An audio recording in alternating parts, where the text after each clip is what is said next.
Tortas need love too.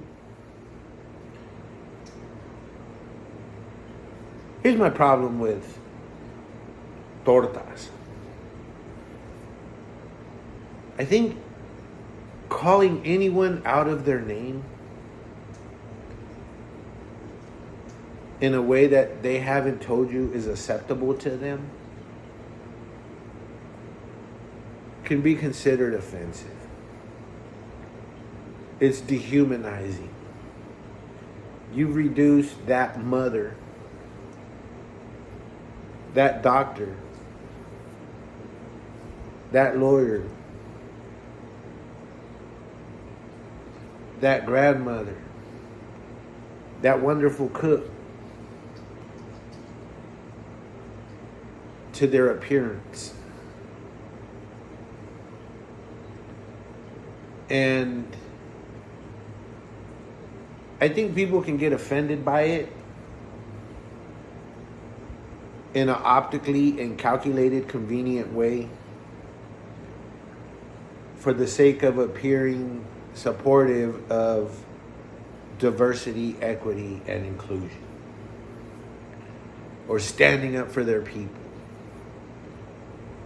It's not about race. It's about giving respect to get respect. If you address someone by their name or who they are, you're giving them a level of respect that you can expect in return. I can be geeky, so I'm going to give you guys some geeky information here. You know, there was a study done on what kind of men are attracted to bigger women. And this is in general. Obviously, there's always exceptions to the whys and the wheres and the whos. But generally speaking, the people who are most attracted to bigger women are men under a lot of stress. And living in poverty is a stressful state of being. A bigger woman represents comfort and an escape from that constant stress in our primitive minds. This is according to the study. As you get wealthier and have less stress for resources, that seems to diminish. And if you look at society in general, generally wealthier people, wealthier men tend to date thinner women. You get super rich, unless you're a rapper, you don't want a thick one. They're usually thin. And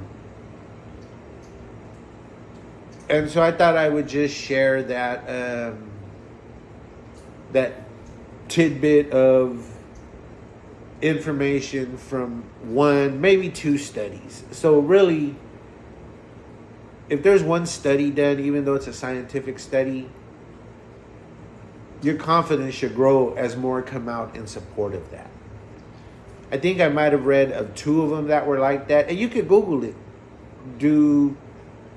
Does poverty create an attraction to bigger women?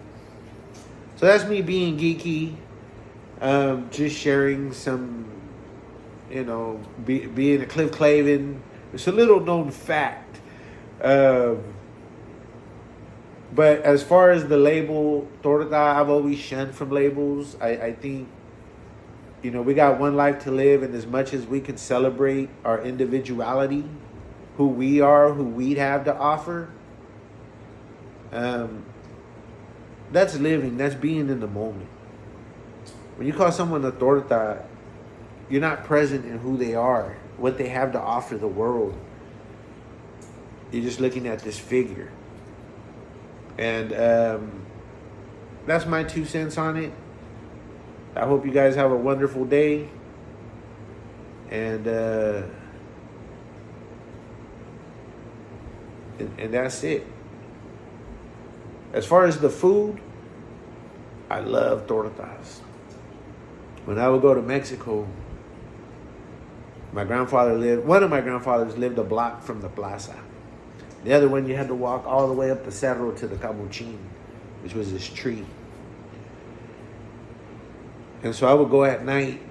This was my nightly routine.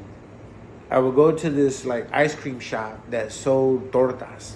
And they were tortas planchadas. So they would put them like in a press. And the bolillo would get toasted. And I would always get them the lomo, which is pork shoulder and doesn't have a lot of fat. I haven't had tortas like that in a long time. They were pretty basic. Crema, tomato, onion, jalapeno, lomo. And that was it. And they were delicious.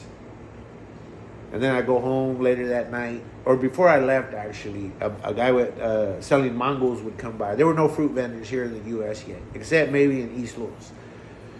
And I would get a big ass mango for a quarter. Like in U.S. money. They would dice it up. And oh, I loved it. I was there for a summer. And my parents would send me a little bit of money so I could buy these things. And even though my grandfather was like incredibly well off, when the money my parents sent ran out and I asked him for money to buy a mango, he told me, hey, this is a loan. You know, I'm not giving you this mango. This is a loan. And he loved me too, but that dude was all business. The other one was a partier, man. He would have been like, here, man, let's buy the whole mango thing out and invite all the kids in the neighborhood. And he wasn't wealthy, but he was like that. The other one was. So anyways, the tortas planchadas in Michoacan are probably the best tortas you can eat. Calling people tortas is dehumanizing. Calling people outside of their name or what they prefer to be called is, I think, offensive. I'm sure there's incredibly important people in the roughest prisons who will tell you, hey, don't call me fool and don't call me dog, because I ain't neither one of those. And, you know, those are people who demand the ultimate levels of respect. So I try to teach the people around me, treat everyone like you would treat those people who demand this ultimate level of respect, and you'll be all right, because you never know who's who. That said, now I'm really closing out. Much love. Have a good one.